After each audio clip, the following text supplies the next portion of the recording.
Welcome to our channel. If you're traveling to areas with limited internet access, follow these step-by-step instructions to set up Google Translate for offline use and communicate effectively without connectivity. Step 1. Download and install the Google Translate app from your device's App Store if you haven't already. Step 2. Connect your device to a reliable Wi-Fi network before downloading language files, as they require significant data. Step 3. Open the Google Translate app and tap the menu icon or your profile picture in the top corner. Step 4.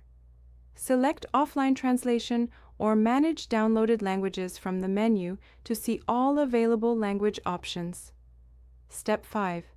Browse the list of languages and tap the download icon next to each language you'll need during your trip.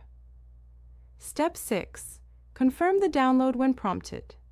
Each language pack is approximately 40 to 50 MB and may take a few minutes to download. Step 7. Once the download completes, a check mark will appear indicating the language is ready for offline use. Step 8. Test the offline feature by turning on airplane mode and using Google Translate. Select your downloaded languages from the drop-down menus and type or speak to translate without internet access. Don't forget to like this video and subscribe to our channel.